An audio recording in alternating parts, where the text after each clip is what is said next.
Welcome to the 5th episode of I'm a Secret Roottree, the DLC of Roottreemania for The Roottrees Are Dead. This time without double background sounds. Woo! It's like I'm a real YouTuber or something. Or at least trying to be. I'm so salty. I swear to God. I'm not, like, I don't know what it is about the Roottrees, but they just tilt the fuck out of me on my OBS.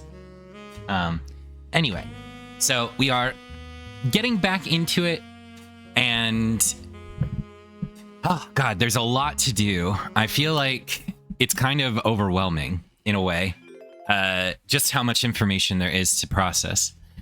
I feel like the biggest avenue for success is over here. And figuring out what the fuck's gone down with this side of the family. If I am to think about this, okay, so the first thing that I thought about was, if we go back to the search, when was the graduation? It was this year, I'm pretty sure, right? Billy Sims. It was 1994 when he was punched. So 4 years later, at a graduation ceremony. If that's the case, Clementine, this Clementine, could very well be the younger one, and now she's in college. That's like my guess. The problem is that we don't have a picture, nor do we have, oh wait, where is it? Yeah, here. Nor do we have her first name, because their mother, Colleen Webb, did her best to not reveal that.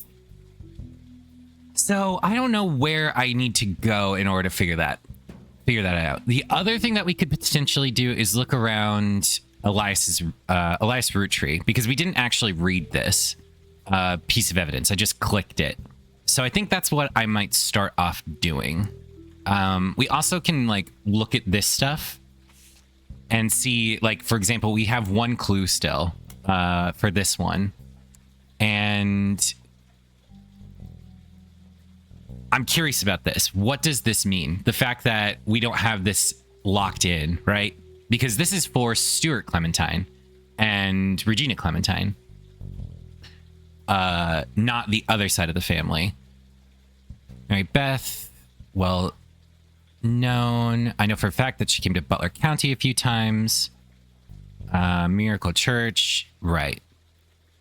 So I'm kind of curious if maybe we can figure out what's in here, but let's not get too distracted. We're going to start with Family Man, which has one piece of information in it, apparently. The dictionary defines propaganda as information, especially of a biased or misleading nature, used to promote or publicize a particular political cause or point of view. But if they were to replace the definition with a picture, it would be a picture of this book. The book tells you nothing new about Elias, and from what you know of his true feelings towards some of his extended family, you're not sure it tells you anything true about Elias either. The reissue of this book was so lazy that they reused this famous photo of Elias from Business Watch, whose copyright had expired. The best thing it has going for it is that it's only 85 pages long. So I'm wondering if maybe we need to do Business Watch. What was the book name? Family Man. Maybe that's the hint? Nothing relevant. That's fine. So we have a piece of information here, but I don't know exactly what it is. So we've used his picture.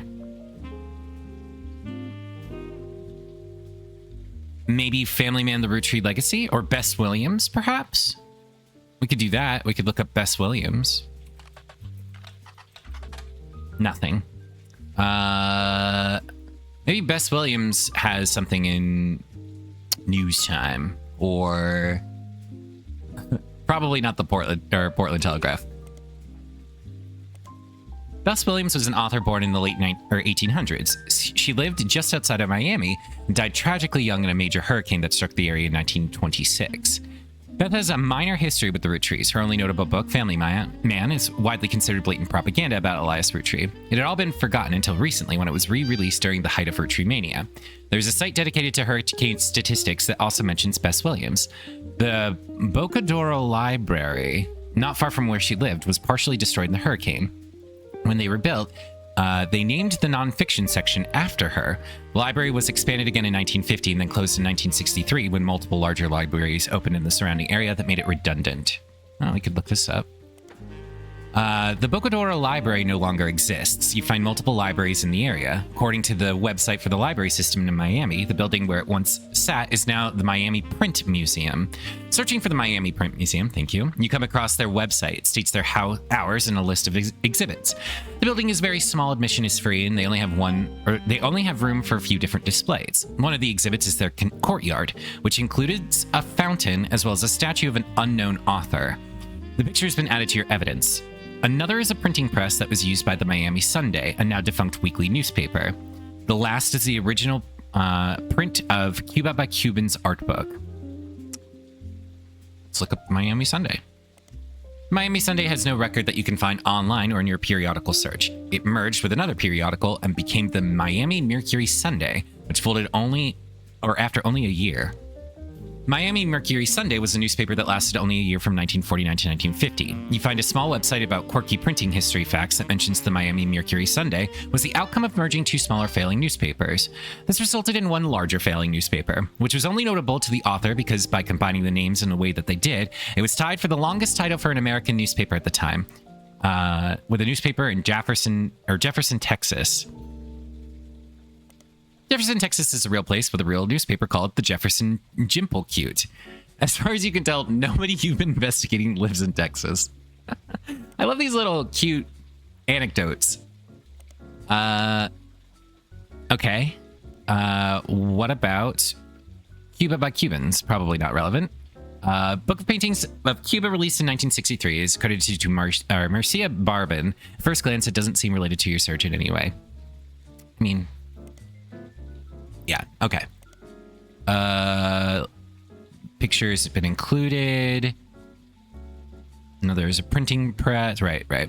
So, an unknown author. Okay. So, we have a new piece of evidence. It's somebody's friggin' face. Is this supposedly... oh... could it very well be that the reason why Beth, or rather Elias, had Bess write this book was because he's her father? I feel like that's pretty reasonable. So perhaps her last name is Williams. We don't really know much about her. There's nothing on the plinth that we can see. Miami Print Museum, which it says that we searched for it, but we'll just click this again. All right. So let's look back at our evidence here and see if this is now... it is not. We still have one piece of evidence. It could be that this lingers until we've locked in something. Maybe what we can do is look up Bess Knox. Nothing about her. Is there a Bess Williams in the evidence folder here? Any indication that Bess was hired by the company? This is not going to be relevant, isn't it? Because it's 1975. So we don't have anything earlier than that. Unless we see, yeah, Beth Knox 50-year work anniversary bonus. She inevitably is no longer working for the company. Yeah. But it could very well, because of the naming convention that we learned, the way that they like name children in this family is that it's kind of like an adaptation of their previous names. So, like, what was it? There was like a very specific example of that. Well, now I don't remember. But basically, like, the men had, like, Clancy into Carl.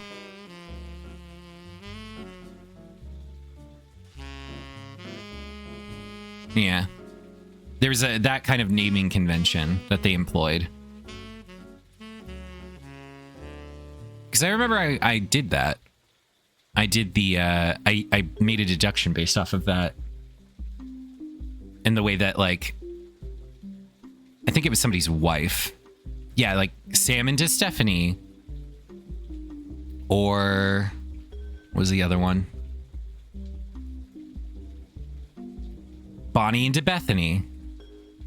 Because there's the convention that, like, all the firstborn is always named after their, you know, their father. The firstborn son is always named after their father. And the firstborn daughter is like an adaptation of that. Okay. So we could just put in Bess Williams for now. And we'll say that she's an author.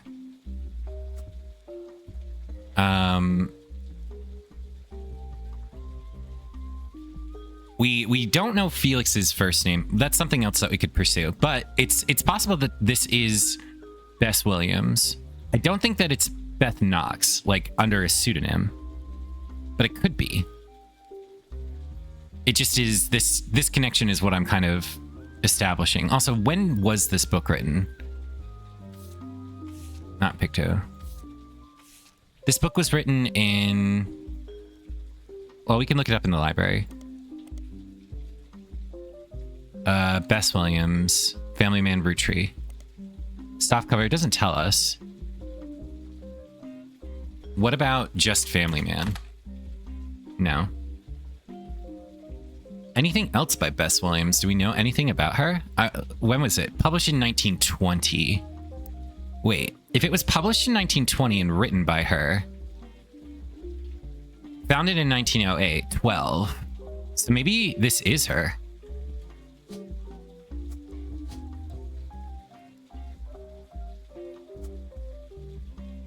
Because she would have been...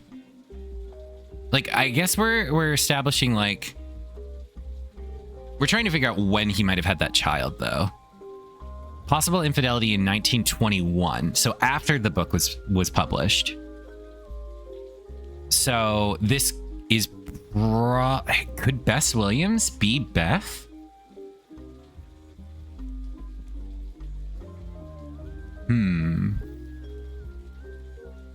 And I guess she was a secretary. Her last job was being his secretary, if this is her. And then we don't know necessarily who their illegitimate child was. But because the book was published after 1920, or it was published in 1920, I'm inclined to think that Bess Williams might be a pseudonym for Beth Knox.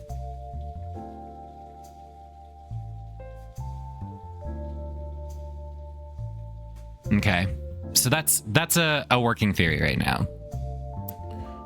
We could go towards Felix and see if we can figure out something about his actual name. We could go the Australian angle, which we still haven't explored.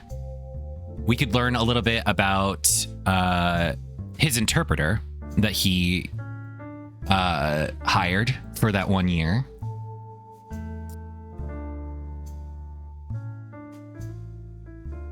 This is interesting. Was this a illegitimate child by this individual? Who's then adopted by this family?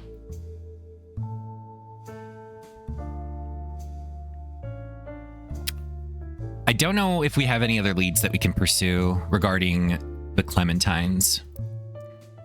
Apparently, we still have one piece of information from this too. But again, I don't know if that's because we haven't locked in something. Did we look up Business Watch? Elias. Watchman of the Year we looked up.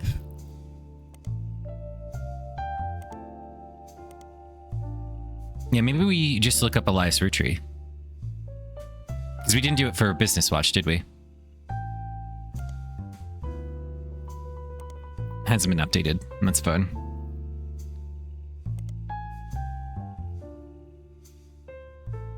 It is interesting, though, that this is, like, relevant in a way. Okay. Let's look at our evidence. I think for now, we're going to... The reissue of this book was so lazy that they reused the famous photo from Elias from Business Watch, whose copyright had expired. It's only 85 pages long.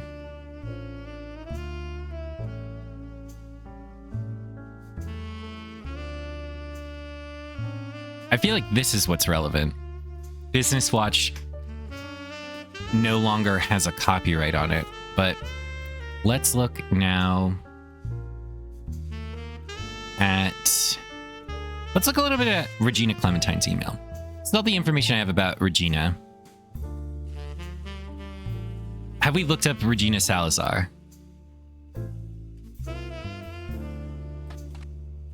No. But it could be that she wasn't relevant.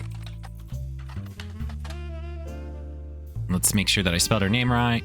Yeah, I did. Let's go to our periodicals. I doubt we're going to find anything about her regarding these publications. But, meh. Doesn't hurt to look up stuff. From New Orleans and her husband, Stuart Clementine. Let's just confirm. Yeah, see, we've locked both of those in, which makes me wonder if there's a piece of information in here that is relevant. I mean, we could just use emails. This has been nothing relevant. We could look up ourselves. I think we did this, and I said something about, like, there was no vanity. Yeah. She wrote to me about a month ago. Apparently, the Roottrees lawyers went after her since then. By the time I received her letter and called her, she told me she couldn't cooperate. Her husband, who was a police officer, never knew his father, told me he thought he might be a Roottrees, but is estranged from his family and didn't want to pursue it because he had no proof. I really wouldn't be so sure, but she's pretty credible. Mary Beth Clementine.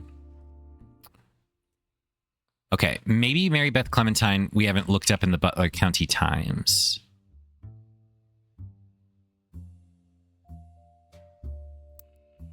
And that could be where Mary Beth Clementine came to Butler County a few times and played religious hymns at the Miracle Congregation's church. I feel like I searched this, but I'm going to put this in here for now. She's mentioned 2 times, so the first visit from 1949 was significantly more substantial. Miracle Congregation welcomes Mary Beth Clementine with open arms. The article mentions that the church's leader was moved when he heard Mary Beth's recording of one of his favorite hymns, His Eye is on the Sparrow. Okay. And reached out to her personally. His Eye on the Sparrow holds a very special meaning to me. As you know, I've had a very difficult upbringing, and it's no secret that my own eyes have always been a source of struggle. The song is about overcoming sadness and hardship through Jesus. If God can find a way to watch over every sparrow, he can certainly watch over those made in his image. My family's fortune does me no good as a man of the Lord. It's much better spent spreading his word, and I felt a kinship with Mary Beth ever since I heard her voice. When I learned her personal story, I knew I had to help her in whatever way I could. The Bible is full of adoptions, from Moses to Esther. Spending her life taking care of those helpless to help themselves is incredibly noble. She and her son are welcome to stay in our guest home.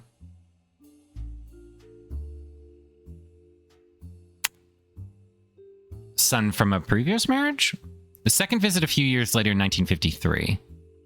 The article mentions that her first visit was a massive success, and at the insistence of Miracle's congregation, she returned for an encore performance. It also mentions that unusual circumstances of her second son's adoption have prevented her from touring recently, but doesn't clarify. All right, let's look up Miracle Congregation Church. because I want, like, the tickets. All right. Can't do that then. Let's look up His Eyes on the Sparrow.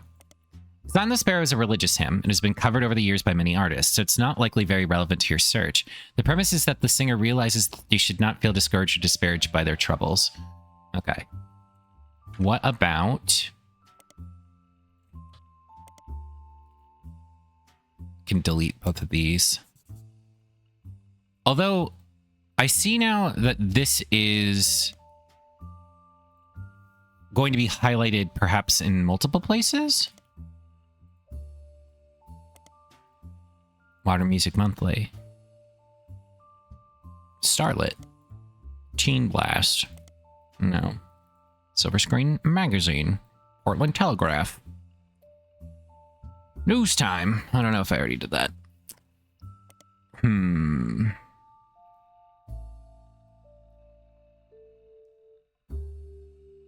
1949.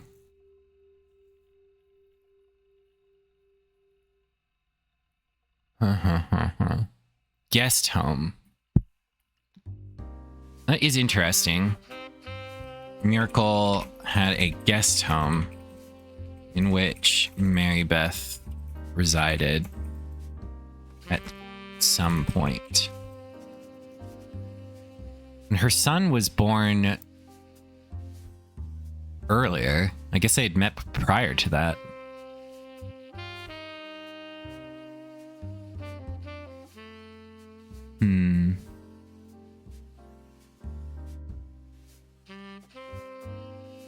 What if we looked up, like, just Sparrow Clementine?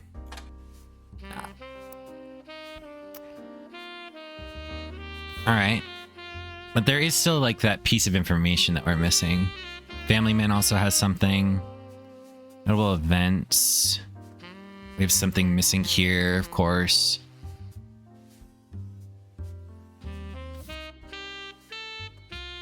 There's two pieces of information in this. Coming off of Changed Man, which we looked up. That's Cicely Sanchez's book about... I don't remember the specifics. So I've learned... Finally, the book that's great. Chop chop.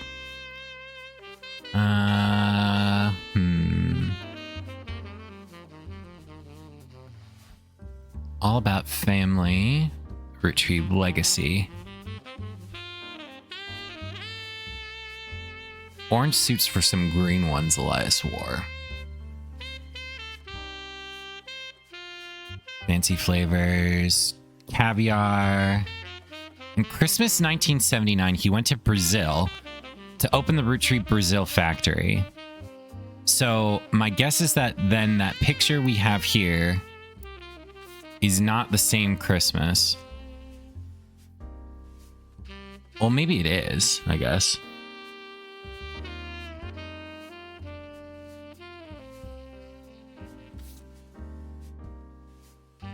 Let's keep reading. It's compilated in and out. Guy signed the contract my lawyers wrote without running it by anybody in his legal department. After I left, I probably got a lot harder to convince any real publisher to give it time. We could look up Basilbub.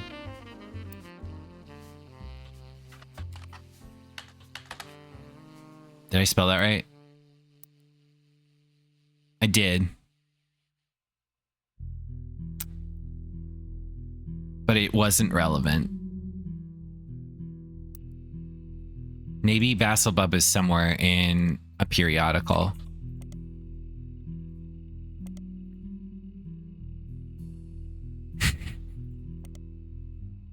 It wasn't.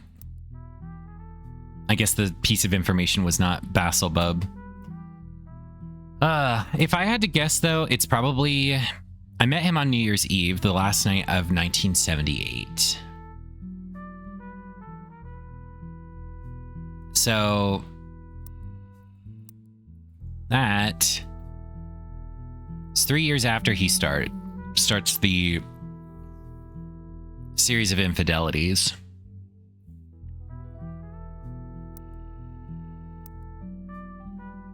then it's probably about the Christmas party.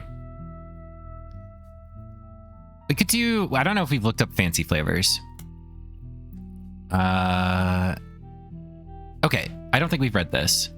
Guy Hudson, who was only president of Roottrees for a few years in the late 70s and early 80s, had mostly faded into obscurity, except for the fancy flavors debacle. During Roottreemania, he suddenly rose to prominence again after 5Ps appeared on the cover of a magazine holding a photo of Guy and his mother.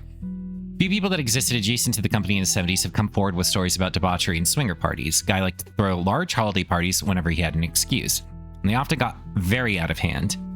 This fact has led people to speculate that the night he died in a car crash, he was drunk or impaired in some way, but the Butler County Police have released multiple statements and ample evidence that proves decisively that it was not foul play and no party had taken place. Roottrees lawyers have been quick to threaten litigation to anyone who has tried to disparage Guy or the company in public. Okay. This isn't very helpful. Could look up the Butler County Police. It's the only piece of relevant information from this. Okay. We could look up caviar. 5-piece caviar.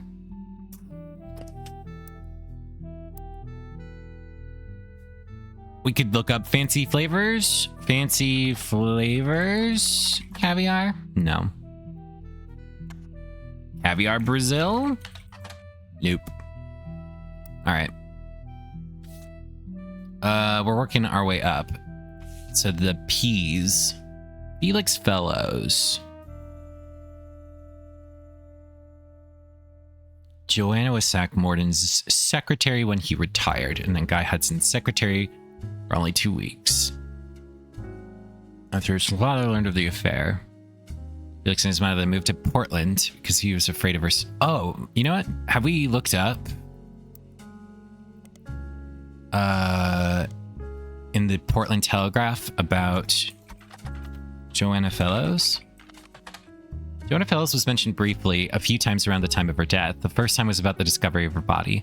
The second time had some other details about the night she disappeared. It reiterates some of the things that were mentioned in the News Time article about her son. She was a single mother who worked at a video rental store. She died of a drug overdose after stealing from the cash register. Okay. We only have the one picture.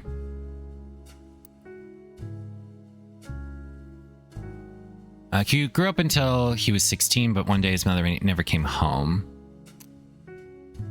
A hairbrush, some photos, and a stuffed animal from her childhood. Cover of News Time. Don't know how they were dressed. Was born to Riley and Joanna Fellows, but has never rapped without a moniker.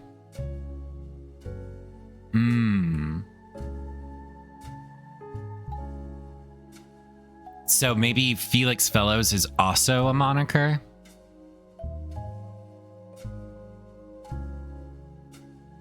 He is only recently started going as 5Ps to harness the power of his lineage.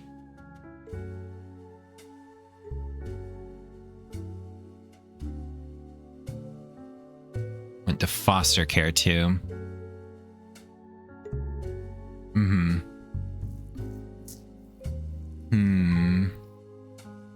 So there was a conspiracy website that we discovered that had a hint of his like demonic origins, like his first name.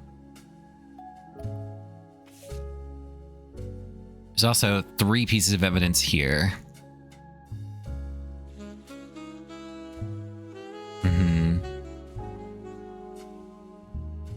Elizabeth had a daughter. We basically figured out her whole thing. Yeah, he bribed at least one politician to open a factory in Brazil. If that's the case, he bribed that one guy. Edson Soares. Maybe this is Flavio. Flavio is Guy's illegitimate child.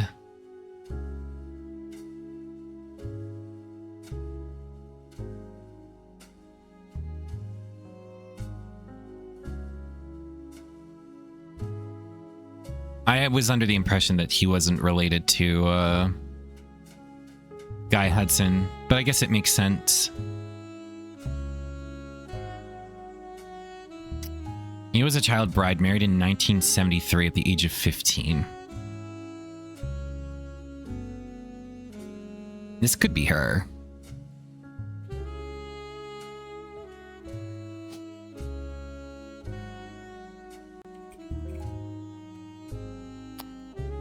What did we say that her original Alves? Oh.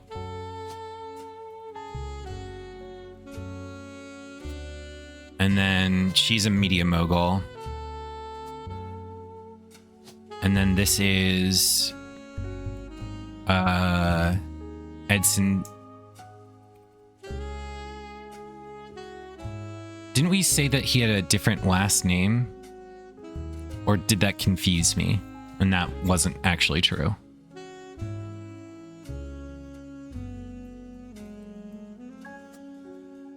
And then they had their son, Flavio Soares. And he is a... What is he? He's an actor?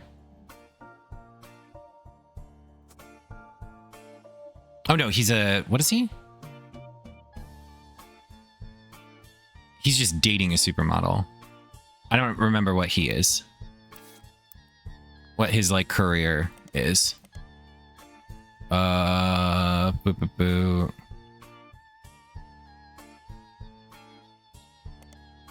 Young Brazilian newscaster. Okay. News anchor. Okay. Very good. We got some people locked in.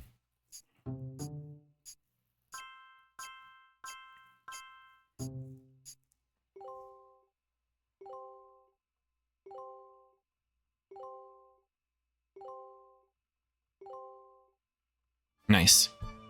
Okay. We get some more meta info. Sam reached out to me finally. Yay. I think I have you to thank for that one. No problem. My family's in a bit of a rough patch. Even though the candy is selling better than ever, everyone is fighting over the trust. The majority of us want to dissolve it. On paper, it seems like the right decision. The arguments about what to do next are endless and heated. More than a few Roottrees are worried about losing their wealth. I don't think we deserve it more than anyone else. I love my family, my wife, my daughters, even my son, who I hardly ever get to see. I want to keep them safe and secure, but I didn't do anything to deserve this fortune. Hell, I probably deserve it less than most. It took me way too long to get my life together. I'm not a psychologist, Clark. I'm a genealogy genie. Get to the point. Okay, enough about me. Here's the deal. I can't stop the majority from voting one way or another. If you keep passing along potential Roottrees, I'll keep adding them to the list. On the other hand, there's been some leaps forward in genetics. It may sound like science fiction, but we can actually determine who's in the family just by testing their DNA. What you've done so far has been very useful. Just keep filling out the tree and prepare for the tests. Oh God, am I gonna have to be like, no, you need to test this individual? Okay. So this is wrong, at least in part. This is a very theoretical stance that I'm taking here.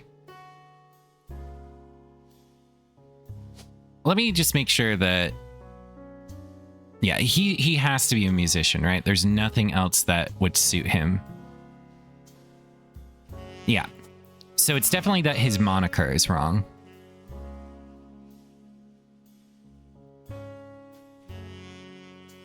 At this point, we are certain that this woman is the woman with the tattoo.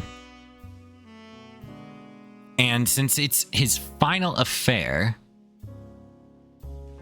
I think there was information in the newspaper article. Okay, so we've cleared out some info. We have cleared out page 1, but page 2 has relevant information still. We've also cleared out the Regina Clementine email. And we've cleared out 2 pieces of information from 6 pieces.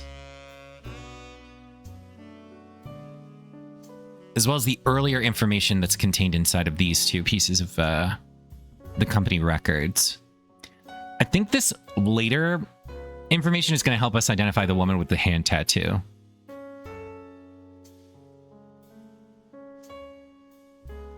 We also cleared out 1 piece of info from 5 pieces in interview, presumably about his mother. And I'm guessing that because we haven't locked him in, this is still starred. Okay, I want to read this again because I think this is also going to help us identify the woman with the hand tattoo. It had my name on it in big, shiny, embossed letters.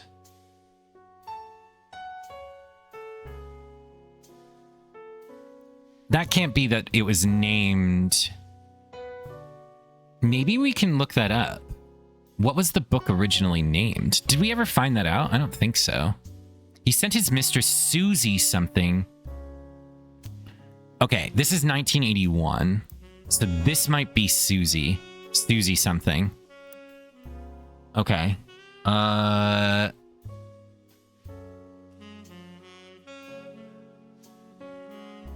think we can get rid of... Well, I don't want to get rid of information. Yes, okay. Susie something. She traveled with Guy overseas, either because she was from overseas or she was just a companion. Guy also would die shortly after this confrontation, perhaps implicating Susie was his last lover. Right, all right. Robin. All right, so this is probably Robin.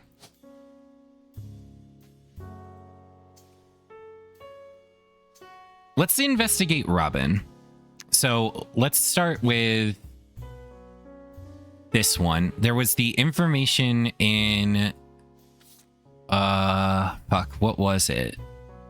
There was a list of all of the different businesses that we discovered.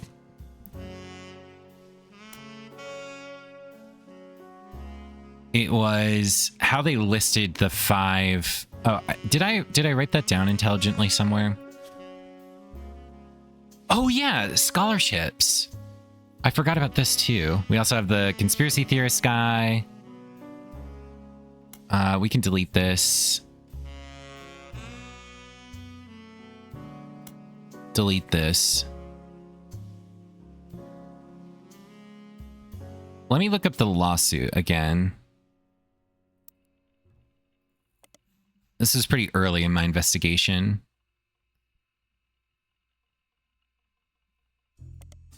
Right.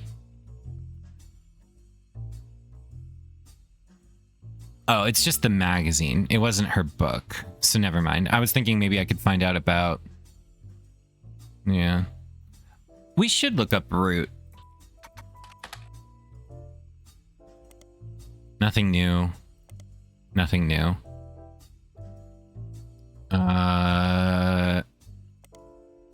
Teen Blast. Anything new? No.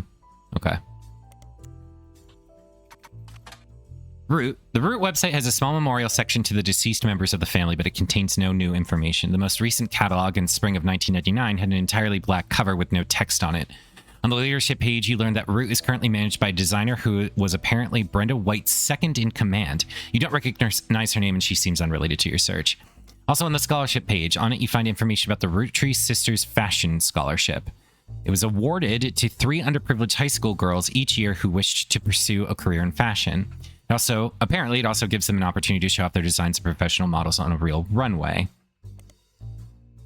According to the site, the fund was created directly from shares that would have contributed to the inheritance of the Roottrees sisters if they were still alive. and it's managed by Ruby Legal Enterprises. Let's look this up.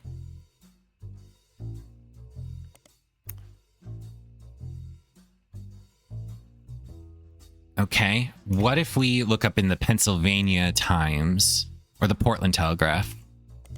Nothing. Fuck. Yeah. I was really hoping that maybe we could discover something about the Clementines, like maybe one of them earned one. There's no way that there's nothing relevant to this.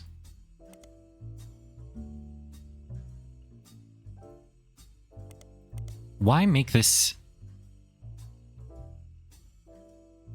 underprivileged high school girls each year?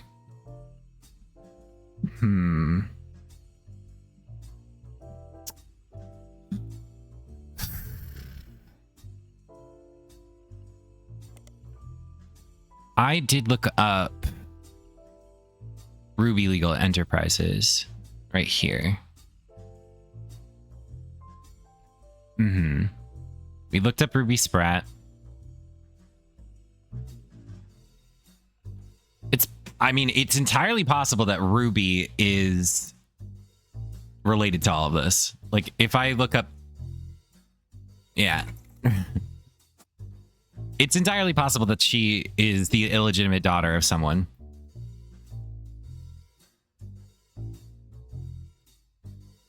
I mean, fuck it.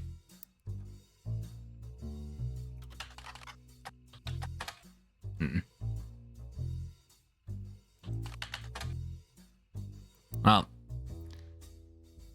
I think both their last names are Webb, but all right, we're going down the Australian tree. This was watermelon.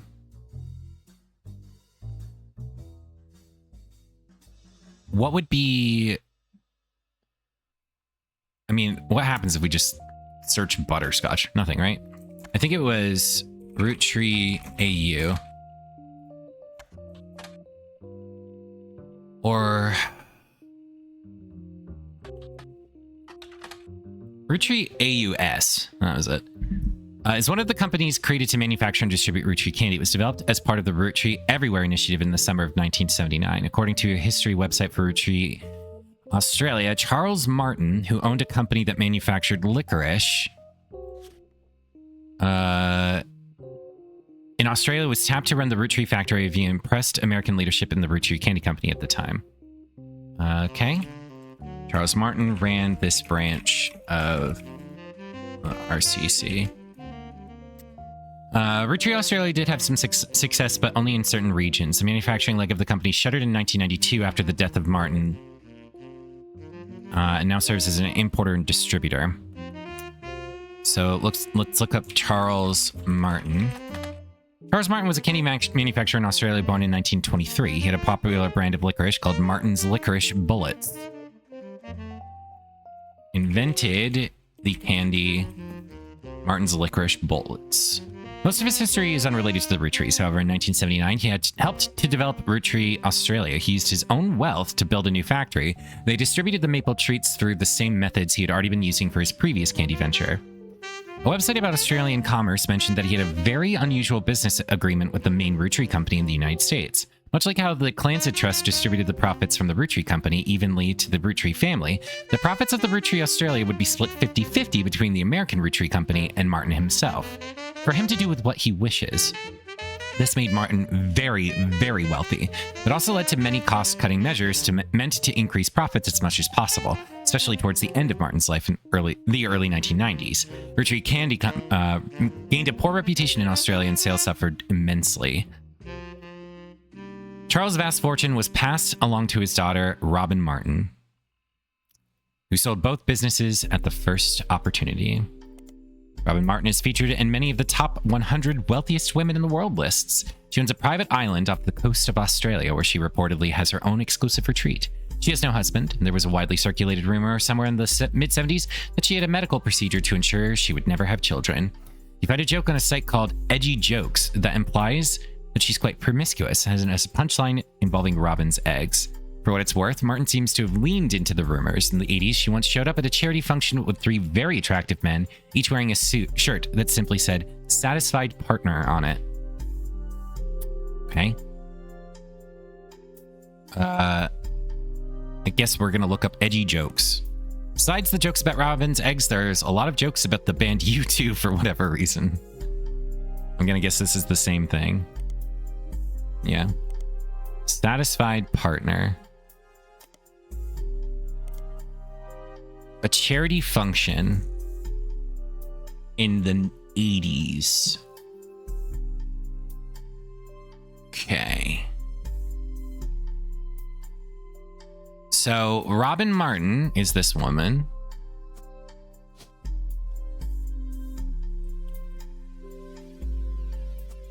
She is just rich. She inherited the business. So what would we even say that she is?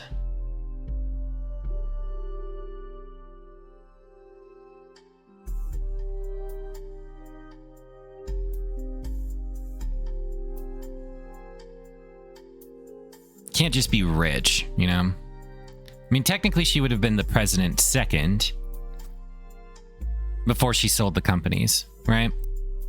So if we look back, vast fortune was passed along to his daughter, who sold both businesses at first opportunity. Both businesses.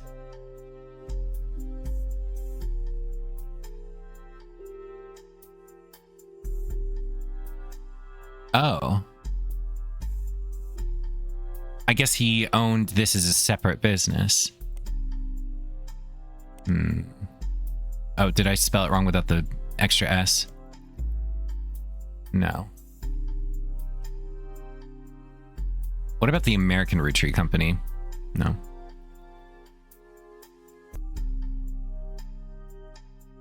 Who sold both businesses? I'm assuming that this is the other business. Okay. So in 1980s, she showed up.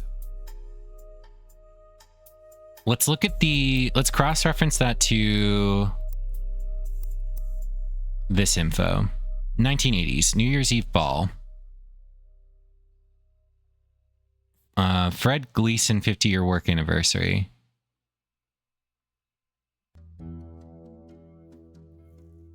Could be 1980 to 81.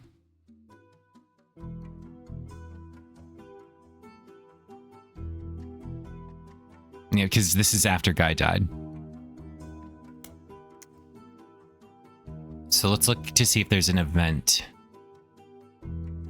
4th of July Spectacular.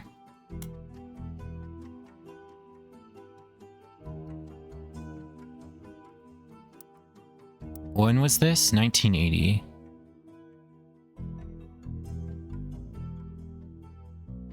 Grand Dove donation. Let's look up the Grand Dwarf Dove.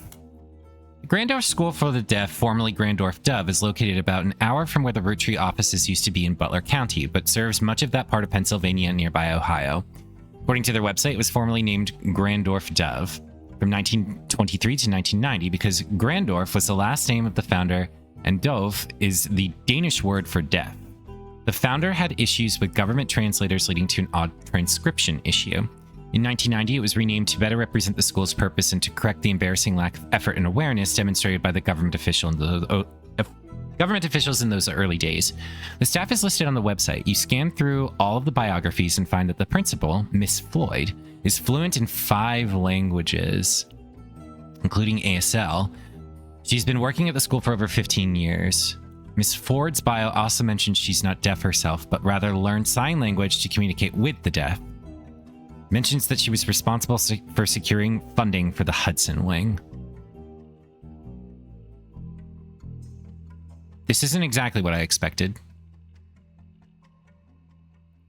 Let's look up Grandorf School for the Deaf. Right. Miss Ford. And we're going to look up the Hudson Wing. Hudson Wing was an expansion to the Grandorf Dove, now Grandorf School for the Deaf, first built in 1982. It's a separate, much smaller building half a block from the main campus, and operates as a smaller independent school that offers free ASL courses for the family members, friends, and caretakers of deaf children. According to their history site, they got their name after the president of the Roottrees company generously donated $250,000 towards the construction of the building. There's also a very vague history section that you can somewhat fill in with details from the other information you've seen about the school. It mentions that the donation came at the insistence of an employee of Roottrees at the time. It mentions that she learned ASL from the main school before the Hudson Wing even existed to surprise her future husband, who was deaf. After realizing how useful a service like this could be to non-deaf people that wish to better serve those with hearing issues, she convinced Roottrees management to invest in the school. The Hudson Wing opened and she became the first teacher at the new campus. At first, it only operated on weekdays, but it has since then added more afternoon classes on some weekdays.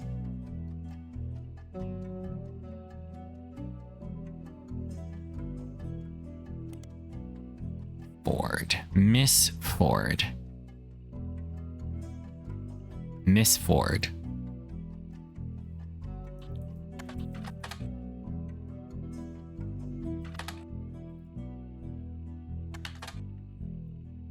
Susan.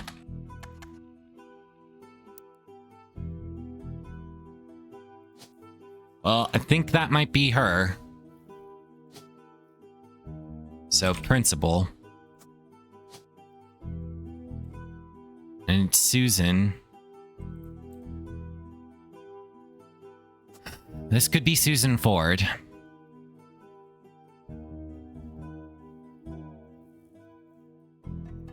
Let me look up hirings. Susan Ford. Was she a secretary? Where was she working? The fucking interpreter. Yep. So Susan Ford is definitely this woman. And she had 2 children. Okay. We don't know her husband's name yet, but it's Ms., which implies that they divorced. But that was her name before. She was hired in 1979. And then she was moved to office staff. Did her name ever change? No longer works in that department because she was moved to office staff.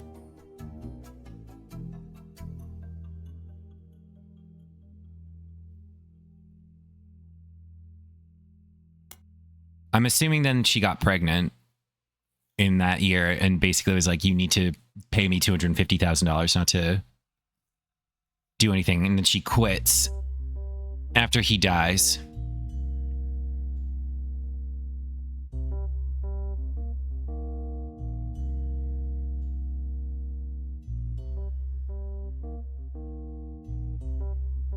Work Time Temp.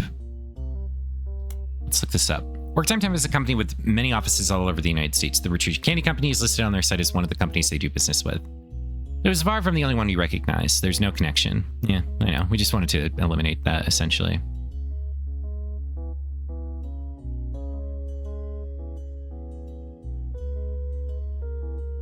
Root clothing reimbursement. I doubt there's going to be anything, that we can figure out about that, but let's look at this again. What charitable event could have occurred in the 80s?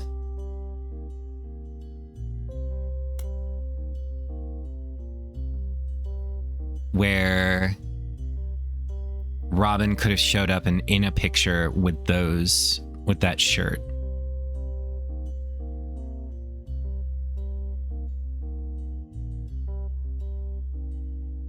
New Year's Eve, 1980.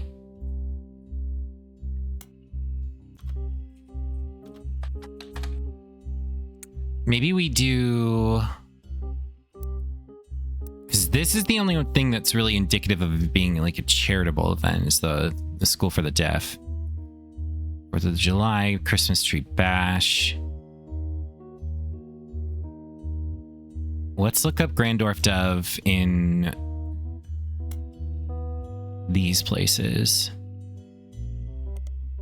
Grandorf Dove was a school for the deaf near Butler and was regularly listed in articles with other local schools. The Butler County Times archives includes what seems like an endless list of snow cancellations, extracurricular activities, and weekend events that began over 70 years ago and stretched into the last mentioned in 1990. Amongst the avalanche of useless information, you almost miraculously discover one useful article. Grandorf Dove was at the center of a crime article from 1982. It seems that someone defaced the school and vehicles outside the brand new Hudson wing of the school. There were multiple broken windows, and one of the teacher's cars was painted with profanities and accusations of infidelity. A few weeks later, a follow-up article provides more details. There was one arrest, Thomas Hughes. He was coincidentally a former student at the school. Apparently, the destruction came weeks after he married the school's newest teacher, Mrs. Hughes.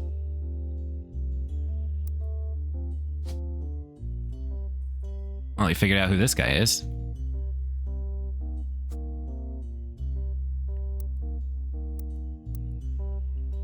She was not a teacher when he went. He graduated a few years earlier. According to the reporter's investigation into the police reports, trials, and restraining orders, Mr. Hughes was convinced that he was not the father of Mrs. Hughes' current pregnancy. He was released on bail, and the school has agreed not to press criminal charges after an agreement was made to pay for the damages and for the couple to begin divorce proceedings. It seems Thomas Hughes, Mrs. Hughes, and the Hudson Wing have avoided all further appearances in the Butler County Times.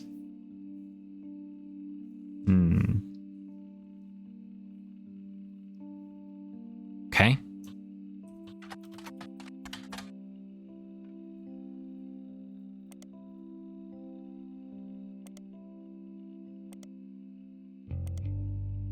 What about...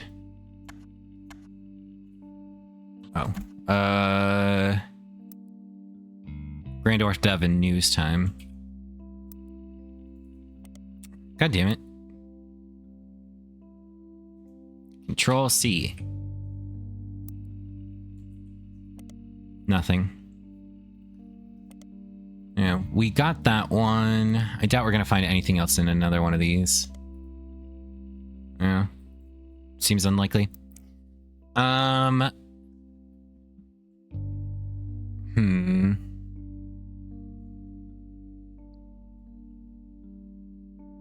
We could look up Susan Hughes. I know it said that you won't find her. Like, this is gonna be a dead end. Yeah.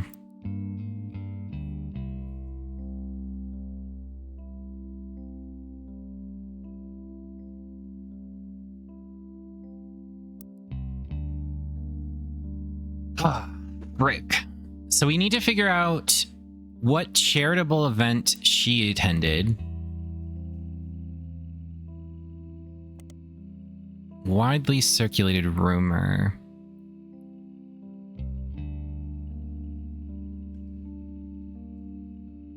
In the 80s, she once showed up at a charity function with 3 very attractive men, each wearing a shirt that simply said, "Satisfied partner."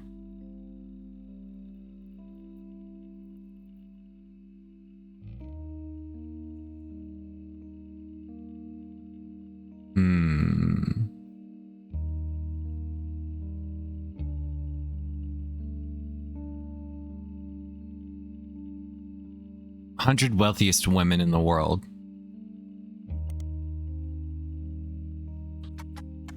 Maybe she'll be in Business Watch.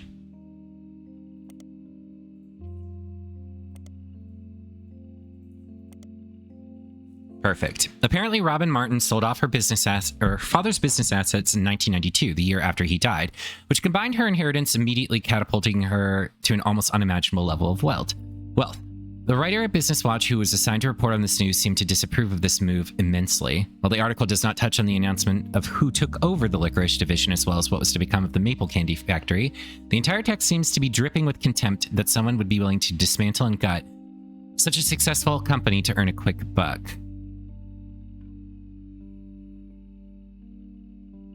The article ends with a dig at Robin's personal life and lack of traditional values, but who am I to judge?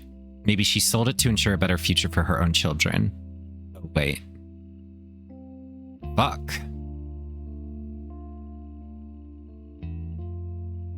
This isn't helpful.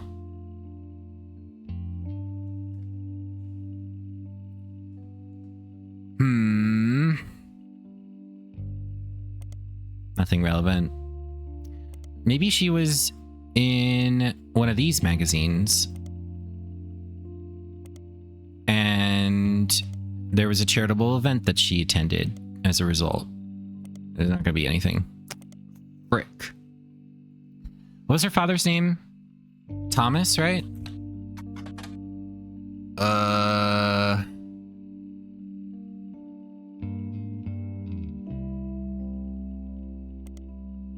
Charles.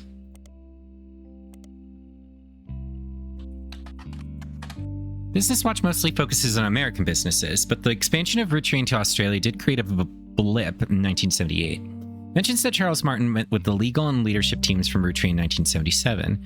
They came to an agreement and broke ground on a new factory in early 1978. The Roottrees company's statement, said to come directly from the president, was brief and a bit awkward. Roottrees is excited to bring a new adventure down under. We're extremely impressed with Charles Martin. Feel like this expansion heralds a new era for Roottrees that will last for years to come. Roottrees is founded on family, and Charles's family has also impressed us, especially his daughter Robin. You know, she'll continue to steer the ship just as Elias Roottrees' family continues to do so here in the USA.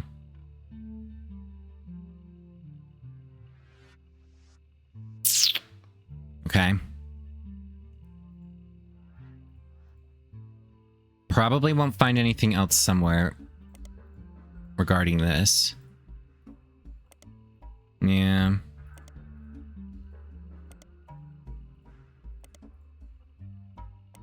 Yeah, nothing there.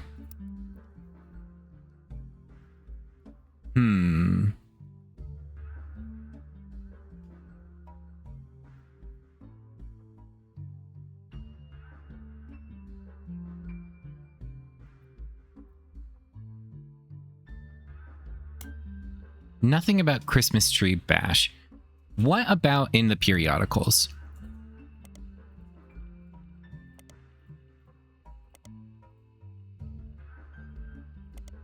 Nothing. What about New Year's Eve ball?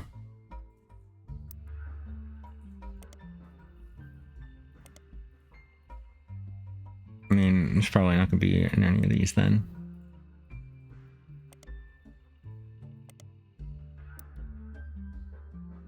Okay.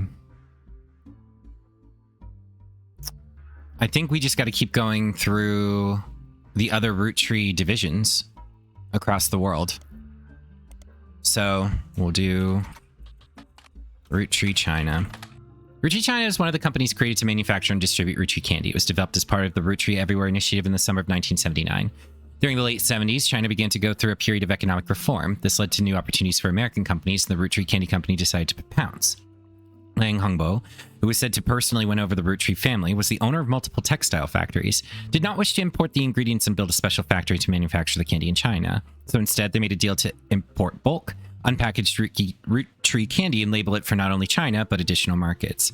Hongbo, who was already in his mid-50s when the deal happened, only had daughters, and his brother Lang Hongyu took control upon his death in 1986.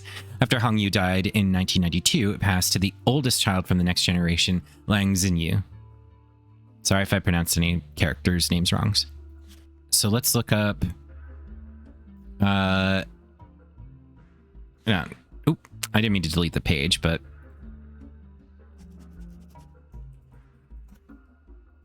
originally... ran the branch was... Then his brother took over in 1986. Then the eldest child, Lang Xinyu. So let's look up Lang Hongbo.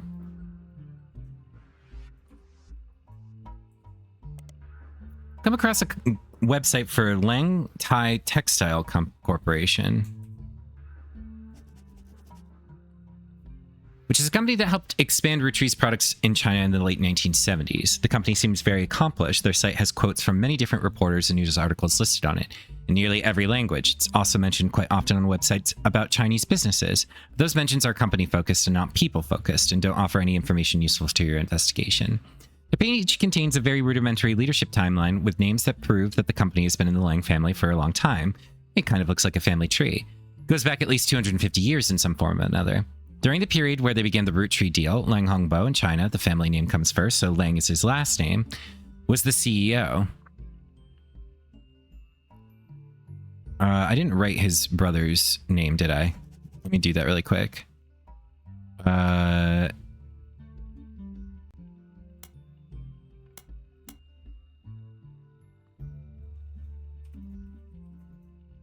Lang Hongyu. Okay. During the period,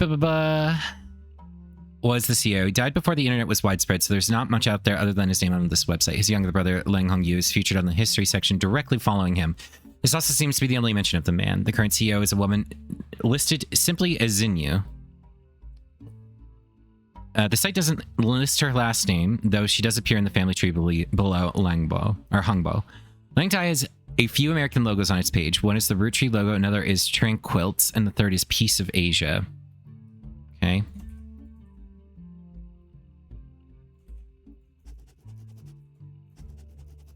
Let's look up Lang Thai Textile Corporation. Okay. It's the same page. Let's look up Lang Hongyu. It's the same page. And now Lang Xinyu.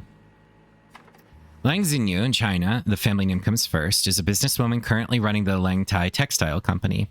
She was recently listed in an article on a website written by and for women. The article is entitled Empowered. It's about the recent rise of women entrepreneurs in China. The article states that due to her lack of brothers, she has a younger sister, Lang Xinyu took over as CEO of her family's company in 1992, after her elderly uncle was deemed unfit to run the company due to mental deterioration.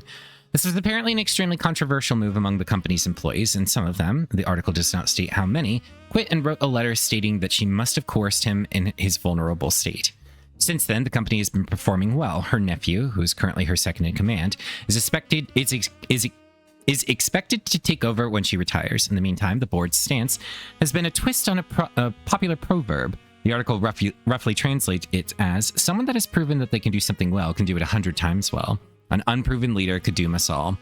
The article also offhandedly mentions that Xinyu was an early adopter of IVF and helped her sister have a child. There's an unsourced picture of Xinyu in the article. It says that it is from 1992 when she took over. She was 45 at the time. It's been added to your evidence.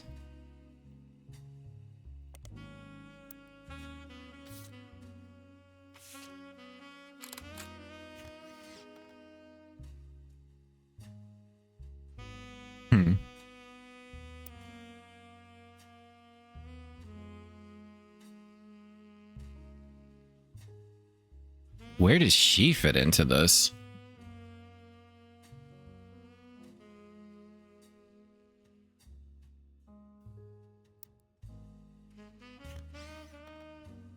Photo of Lang Xinyu from a recent article about the growth of female entrepreneurs in China. She runs a business with many textile factories.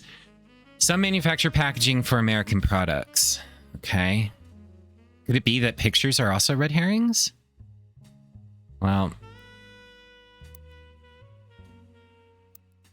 I guess we need to keep looking. She was 45 in 1992. So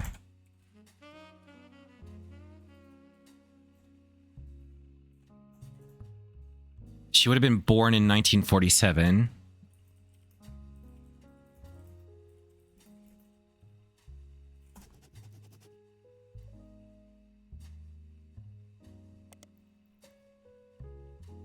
So they 1947 is a bit distant. The only people that like if there's a connection, it would have to be on this side of the family.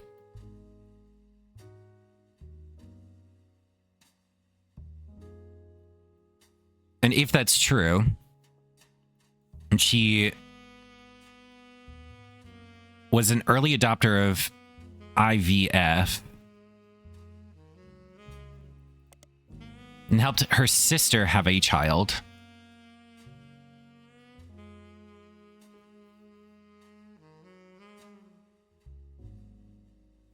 where would we put that? If this were...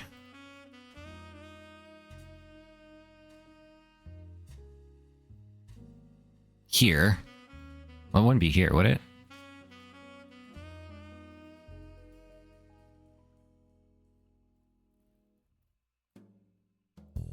I mean, unless this is a red herring, you know? Helped her sister have a child.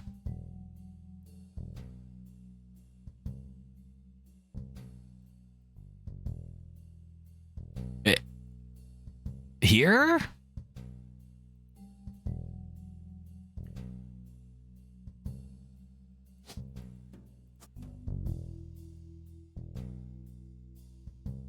And this was surrogacy?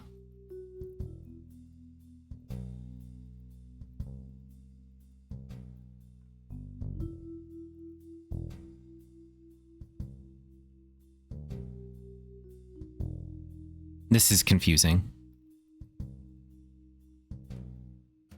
So, if this is true, because this does kind of work, she technically... If this is the relationship here, and this is her, and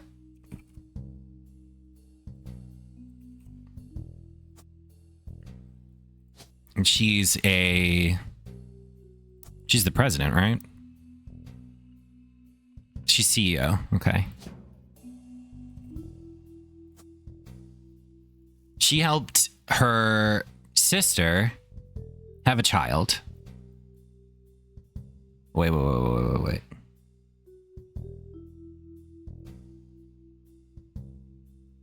No. This isn't how that would work. This is their children.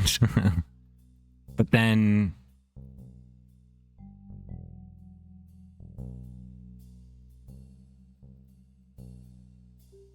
John Doe...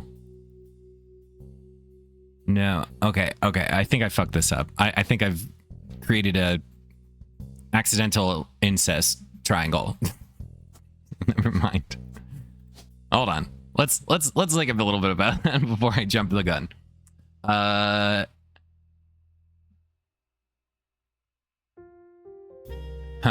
I guess we'll just have to mull that over. This episode's gone a little... I feel like all of them have been like an hour and 15, and I'm in the middle of this specific topic, but I feel like I'm about to go down a rabbit hole. So I am going to stop my episode here for now, and I will pick it up in the next one. I hope you enjoyed watching. I enjoyed playing. Thanks so very much. Goodbye.